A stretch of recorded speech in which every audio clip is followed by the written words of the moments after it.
ఇప్పుడు no cost cough syrup తో 60 రూపాయల విలువ గల ఇన్హేలర్ పూర్తిగా ఉచితం. దెబ్బకి దగ్గు జలుబు మాయం. గోదావరిలో ఒక్కసారిగా పెరిగిన వరద ప్రవాహం ఏలూరు జిల్లాలోని ముంపు మండలాలను వణికించింది. వరద తగ్గుముఖం పట్టడంతో ముంపు గ్రామాల ప్రజలు ఊపిరి పీల్చుకున్నారు. వేలేరుపాడు, కుక్కునూరు మండలాల్లో అధికారులు అప్రమత్తమై సహాయక చర్యలు చేపట్టారు. ఎగువ రాష్ట్రాల్లో కురిసిన భారీ వర్షాలతో గోదావరి ఒక్కసారిగా ఉప్పొంగింది. దీంతో భద్రాచలం వద్ద గోదావరి నీటి మట్టం 41 అడుగులకు చేరుకుంది. ఆ ప్రభావం ఏలూరు జిల్లాలోని ముంపు మండలాలైన వేలేరుపాడు, కుక్కునూరుల్లో స్పష్టంగా కనిపించింది.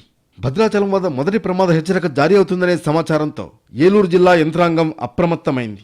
వేలేరుపాడు, కుక్కునూరు మండలాలోని వరద ప్రభావిత ప్రాంతాల్లోని గ్రామాల ప్రజలను అధికారులు ముందుగానే అప్రమత్తం చేశారు. దీంతో వరద ప్రవాహం పెరిగి పలు గ్రామాలకు రాకపోకలు నిలిచిపోయినా ఎలాంటి ఇబ్బందులు లేకుండా ప్రజలు సురక్షితంగా ఉన్నారు. గోదావరి నదికి వరదలతో కుక్కునూరు మండలంలోని గుండేటివాగు బ్రిడ్జిపైకి వరద నీరు చేరుకుంది. దీంతో దాచారం, గొమ్ముగూడెం పంచాయతీల పరిధిలో దాదాపు 10 గ్రామాలకు రోడ్డు మార్గం మునిగిపోయి రాకపోకలు బంద్ అయ్యాయి.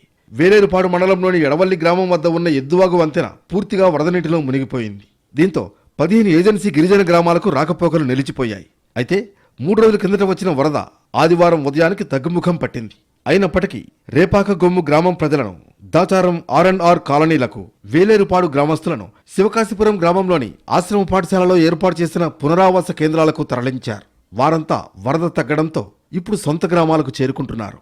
భద్రాచలం వద్ద గోదావరి తగ్గుముఖం పట్టిన పోలవరం ప్రాజెక్టు వద్ద గోదావరి నిండుకుండను తలపిస్తోంది. ప్రస్తుతం గోదావరి వద్ద 7 లక్షల క్యూసెక్కుల వరద ప్రవాహం దిగువకు కొనసాగుతోంది. సోమవారం సాయంత్రం నాటికి వరద మరింత తగ్గుతుందనే అంచనా వేస్తున్నారు అధికారులు. అయితే వచ్చేదంతా వరదల సమయం కావడంతో జిల్లా యంత్రాంగం పూర్తి అప్రమత్తంగా ఉంది. భారీ వర్షాలు కురిస్తే గోదావరి మళ్లీ ఉప్పొంగే అవకాశం ఉండడంతో ప్రజలు అప్రమత్తంగా ఉండాలని సూచిస్తున్నారు.